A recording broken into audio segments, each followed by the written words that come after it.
это у нас это по школам ходим. Сейчас у нас смертельный сезон, школьный называется. Дни и ночи. Вот результаты. Школьные всякие эти фотографии. Вот как вы догадались, мы сегодня зашли в гости к Мише Находкину. Это наш единственный волшебный фотограф в Якутске. Сейчас познакомимся, поговорим. Да, ну давай. Что рассказывать? Какие вопросы есть? Вот, рассказываю. Вообще, можешь рассказать, как все начиналось? В каком году ты начал именно заниматься фотографией? Стыдно, позорно.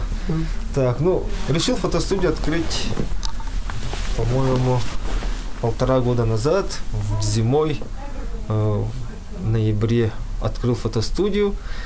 Как все начинающие фотографы, наверное, думал, что я такой крутой. А раз открою фотостудию, сейчас придет у меня и слава, и деньги. Там ничего не было, ни того, ни другого. Негатив, конечно, был. Но это потом только видно, что когда ты начинаешь развиваться, фотографировать, ты видишь, какой ты был, оказывается, маленький, нелепый, такой, вообще ничего не умел. И теперь мне те работы стыдно смотреть, конечно. А так, надо развиваться со временем, ты видишь, что ты уже, оказывается, уже вырос как-то сам по себе. Вот как-то так. Ты же когда-то делала свадебные съемки. По-моему, из свадебных фотографий начинал, нет? По тем временам, да, у меня как у Ранхай глаза тычет, что типа, когда он только фотоаппарат взял, я был уже типа крутой. Это совсем не так. Я, как всегда, я был оператором на телевидении, и мне говорили: Миша, ты же снимаешь, сними нашу свадьбу. И таким макаром я свадьбу фотографировал. И видео снимал, и свадьбу, фото, видео. Как-то все это одновременно у меня развивалось. А потом ребята пришли, они показали, что вот он, оказывается, как надо развиваться. И я вот теперь вот за ними вдогонку, за Ранхаем, за Вадимом Руфовым. Они думают, что типа я впереди был. Они как-то сейчас ко мне относятся. Типа какая-то с их стороны, типа... Этот он, старик, ничего не делает. Примерно такое отношение. Ясно. Вот я же тоже занимаюсь фотографией, и когда вот только начал заниматься свадебными съемками, помню, группа у нас такая была в WhatsApp. Фотографов, видеографов. До сих пор есть? Да. И ты туда отправлял разные фотографии, и все там очень сильно критиковали. Да, меня до сих пор критикуют. Да, до сих пор. Это всегда так. И несмотря на это, ты потом делал какие-то бесплатные съемки, очень сильно пиарился, какие-то маркетинговые работы проводил. Вот, в частности, вот это очень интересно. Что ты делал для того, чтобы продвинуться? Что ты делал для того, чтобы были заказы, чтобы на них практиковаться и повышать свой уровень? Когда-то я прочитал одну вещь. Фотографы ходят люди, да? Они выбирают среди всех фотографов, кому бы пойти. И они выбирают его работы и смотрят на него как на человека. Если и то для них это получается хорошо, то они выбирают этого фотографа. Есть фотографы, которые работы вообще хорошие, а сам по себе человек, наверное, не очень, то таких фотографов, меньше выбирают, например. Я отношусь к тем людям, которые я как человек хороший, а как специалист, может быть, такой, где-то середина. То есть я не говорю, что я совсем крутой. Чем дальше в лес, тем больше партизаны. И видно, что мне много нужно учиться. Ясно. Этот же самый, как говорится, тоже очень важный аспект затронул, да? Именно общение с людьми, психология. Да. Вот тут я, наверное, очень большой плюс имею, что ли, не знаю. Мне изначально все люди нравятся.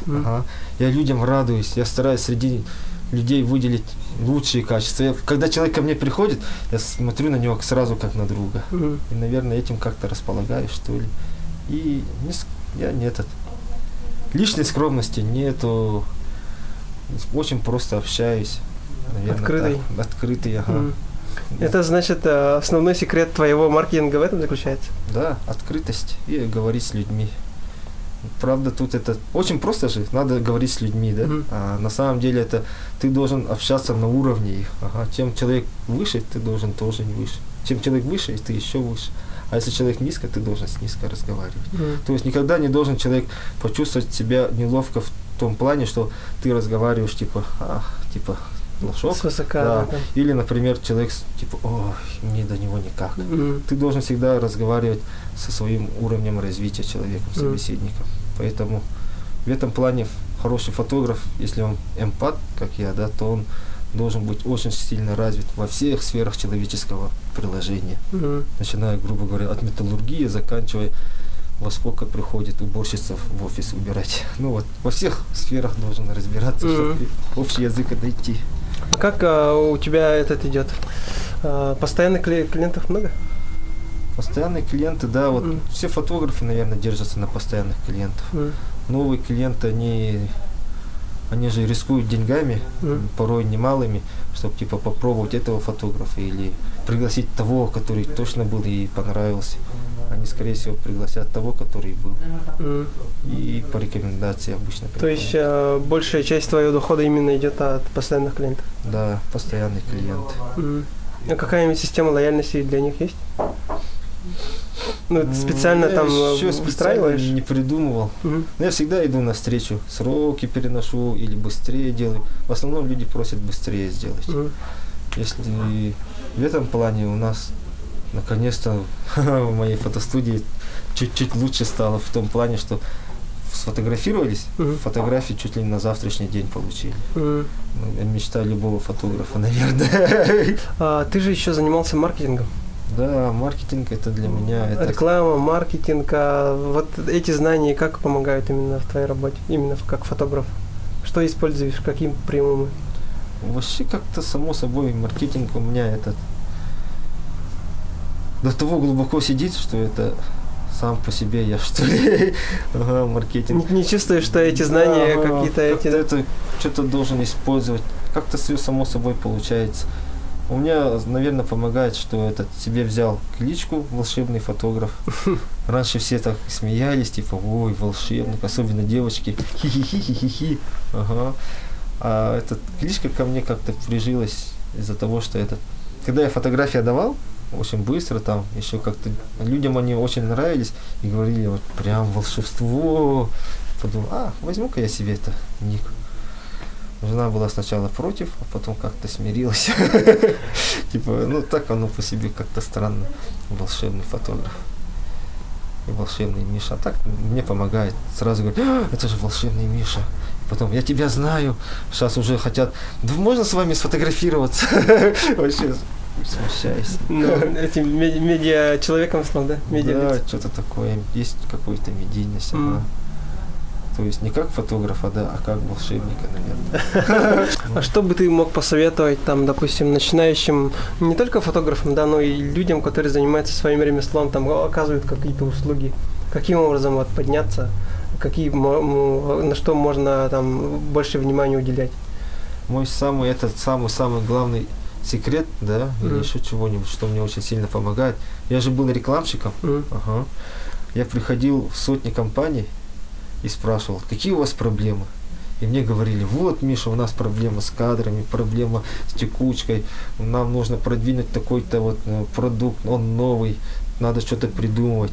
И это было сотни компаний.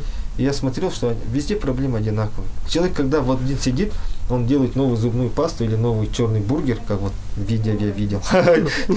Да, они кажется, что это у них оригинальный, единственный у них такая проблема. Нет, это проблема у соседа справа, у соседа слева, сзади, снизу, у всех предпринимателей одна и та же проблема. Как сделать бренд узнаваемым, чтобы люди его покупали. И мысль не пустил. Вот это вот из-за того, что... Как это сделать? Как ты сделал? Да, вот из-за того, что у меня сотни были, я вижу уже, на компанию прихожу и вижу его дыры где-то. На самом деле это очень простое объяснение имеет, этот эффект. Называется, есть же такие консультанты, бизнес-консультанты. Да, консалтинговый бизнес. Им, по идее, может стать любой предприниматель, который хоть что-то пытался сделать. Оно держится на той правде, что это типа в чужом глазу соринки видно, а в своем бревна не видишь. Ты вот придешь в любой бизнес и посмотришь, Ваня, ты что, вообще что ли? Сделай это так, и все у тебя заработает. А в своем бизнесе ты так не сможешь. Тебе нужно, чтобы этот Ваня пришел в твой бизнес и увидел в твоем бизнесе изъяны какие-то. То есть надо советоваться с людьми. Да. Больше общаться. Если вы хотите продвигать какой-то бизнес, ходите к друзьям, чтобы они вам советовали. Вы приходите в их бизнес, тоже там не голова, а дом советов. Сидишь за чашкой кофе и там говоришь, фантазируешь, как можно продвинуть ваш бизнес. Ты же ничего не делаешь, ты советуешь. Ага, и ты такой весь можешь нафантазировать там с 3 короба. А тут товарищ будет, ему может открыться глаза даже. Действительно, ведь это так. Ко мне тоже вот друзья приходят и говорят, Миша, ты почему это не делаешь? Я говорю, действительно, блин, я же рекламщик, почему сам до этого не додумался? Мне такую хорошую вещь подсказали, до сих пор не могу его внедрить. Что за вещь? Хеша Турахов, а пока не скажу. Секрет, да? Да, скоро будет бомба, скажи. Ну, он такой вообще на виду лежит, и вообще, как я такого просмотрел? Даже, как он мне сказал это 3 месяца назад, он говорит, сделай это, и будешь, типа, супер крутым. Я до сих пор не сделал. Эх, надо ну вот, сделать. да, то есть, когда человек находится в бизнесе, это вот бурлящий ручей, ага, он тебя несет, бурлит, ты в текучке вообще лежишь, типа, тебе клиенты там звонят, где, что, как, и ты не можешь видеть из-за кучи бревен леса. Ага. Чтобы это лес увидеть, тебе нужно забраться на берег и посмотреть на свой бизнес сверху. Или пригласить консультанта, любого предпринимателя, который твой друг. Он тебе сразу скажет, это неправильно, это неправильно, это неправильно. Сразу сходу с двери, дверь откроет и скажет. И уйдет с чувством выполненного долга, какой он умный человек. А в этом плане встреча бизнесменов очень хорошо, когда обмен мнениями идет. Поэтому когда сюда ко мне люди приходят, я их спрашиваю, что, как, что можно сделать. Они мне моими же словами меня учат, и для меня это как-то странно. В смысле, как твоими же словами? Ну, ты должен разговаривать на языке клиента всегда. Ага. А когда ты предприятие ведешь и продаешь какой-то продукт, ты хочешь рассказать о продукте же, да? И расскажешь, какой у меня хороший продукт, держите его. Ты съешь черный бургер, опять черный бургер, это он необычный такой, ага. Ты расскажешь о бургере. Ага. Ты очень редко, когда задумываешься о человеке, который зачем ты этот бургер взял. А на самом деле это главное. То есть ты должен рассказать клиенту его словами. Как будто для чего он должен съесть черный бургер. Зачем? Типа, хотя бы, попробуй черный бургер. Ты сможешь сказать, что ел черный бургер. Выставишь в Инстаграме с черным бургером. И все. Ради этого человек будет заказывать черный бургер. Больше ему ни для чего не надо. А для черного бургера это супер реклама. Его бесплатно в Инстаграме показали. Что-то это чувствую, реклама такая пошла. Ты не сотрудничаешь ли с черным бургером? Мне очень нравится вот этот черный бургер, нравится вот где шашлыки в большой коробке. Все необычно мне очень нравится. И есть такие люди, которым нравится необычное. Ага. И они являются, так сказать, паровозами этих испытателей. Да, люди, пассионарии, да, они смотрят на испытателей и пытаются типа попробовать, что за люди. То есть этим товарищам нужно выходить людей, как я, как еще кто-нибудь, кто знаменит. Так что черный бургер. Да, обращайтесь к Михаилу, скажите, у меня есть какой-то новый продукт. Да, я хочу он попробует и отрекламирует конкретно по полной, да? Да. Пусть радуются. Это вот так вот реклама работает. То есть это что за фигня? Надо попробовать. Вот и все, пошла реклама. Но как-то, если систематизировать, как-то какие-то закономерности оттуда брать, на что можно, допустим, обращать внимание. Если вот сказали, оффер хороший придумывать, да, то есть изначально торговое предложение уникальное должно быть. Да, торговое предложение вообще должно быть уникальное. И самое интересное, какую бы цену ты ни сказал, будут люди, которые скажут, что эта цена высокая. И будут люди, для которых эта цена нормальная. Ты должен ориентироваться только на тех людей, которые говорят, что эта цена нормальная. Это вот твоя золотая целевая аудитория. А как, кстати, вот целевую аудиторию находить? Ты как находишь? Это... Если бы его находили просто так, типа, открыл книжку, ага, вот целевая аудитория. Все бы были бы богачами. Это на самом деле самая сложная проблема — найти свою целевую аудиторию. Человек вообще жестко рассыпается. Например, на примере этого же черного бургера, давай я его спрошу, да? Я его спросил бы, что тебе вот, кто твой целевая аудитория? И буду улыбаться, да? Он мне скажет, все люди, все жители города Якутска, от мала до велика, моя целевая аудитория. Нет. Ни один. Твоя целевая аудитория — это неформалы, которые вот что-то хотят выделиться. Тебе нужно поймать их за струну, чтобы типа они, давай, надо тебе попробовать черный бургер. А за неформалами потянутся вот все остальные пассионарии, которые за ним следят. Всегда так. А я вот, например, когда фотографировал, думал, ничего себе, для меня целевая аудитория же все красивые люди, все хотят себя запечатлеть. И думал, типа, студентов-то много, и целый СВФУ. У меня ни одного студента не было практически. Ага, ко мне приходят самые стандартные семьи. Семьи. Вот я семейный фотограф. Волшебный Миша. Ну, а каким образом ты распознал тогда свою целевую аудиторию? Методом тестов? Я начал вести журнал прихода денег. Кстати, да. Записываешь, да, все? Да, начал записывать с января. Вроде всем говорил, да, вы должны знать средний чек, вы должны знать, типа, самый свой продаваемый товар. А сам себе такого не делал. А когда я это сделал, я себе вообще глаза открыл. Я, оказывается, семейный фотограф. То есть сейчас больше усилий тратишь на то, чтобы рекламироваться именно как семейный фотограф. То есть не красивые девушки, не звезды, а именно семейный фотограф. Да. Если я звезды приглашаю, я все время говорю, типа, приглашаю на семейные фотосессии. Вот для семейных фотосессий я делаю все, чтобы было здесь. Чтобы было разные локации, чтобы было одновременно дети, взрослые, бабушки, дедушки. И, кстати, мне очень нравится работать именно вот с пожилой категорией. Они вот совсем не избалованы вниманием фотографов и очень благодатная аудитория. Наткнулся на золотую жилу. Да, ага. И ради вот этой пожилой аудитории все, у меня есть мама, папа, ради них я соберу свою группу, всю семью, приглашу маму, папу и семейно сфотографируюсь. Вот это вот называется семейная фотосессия. А каким образом ты для них рекламу делаешь?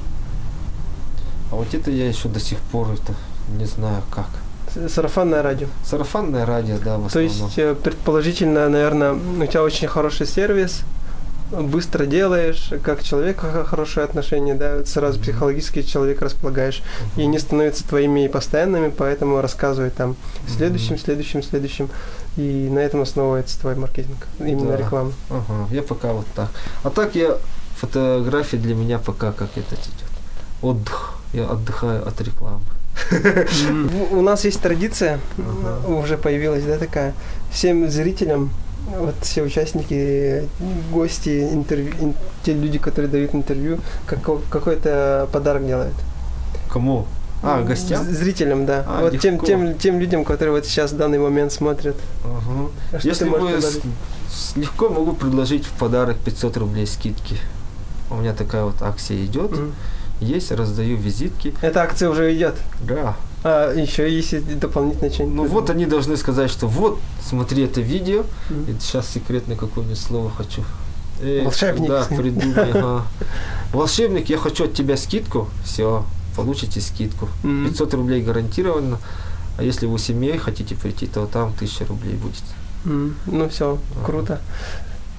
Спасибо, что уделил время. Наконец-то, да? Наконец-то. Очень долго, кстати, ловил, вот Миша говорит, да, свободен, нет, он еще хотел перенести. Но все-таки вот сегодня поймал, зашел и приятно и полезно провел время. Думаю, что вам тоже было что услышать, полезного для себя почерпать, да? Так что до следующих встреч. Всем пока. Обращайтесь легко, звоните, пишите в Инстаграме. Кстати, да, вот все контакты будут внизу, по ссылке переходить. Спасибо. Ну все, пока всем. Пока.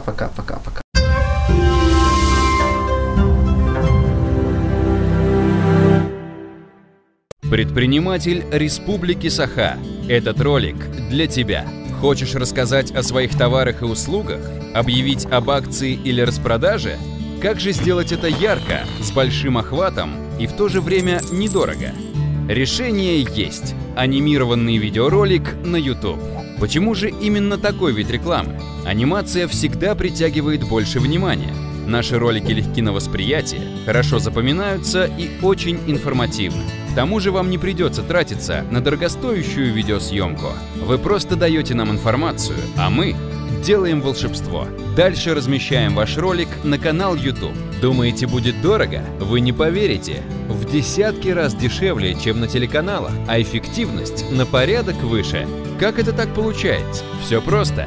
Размещая ролик на YouTube, мы сами выбираем, кто будет его смотреть. По региону, возрасту, половой принадлежности и даже виду деятельности. Так что время дорогостоящей рекламы прошло.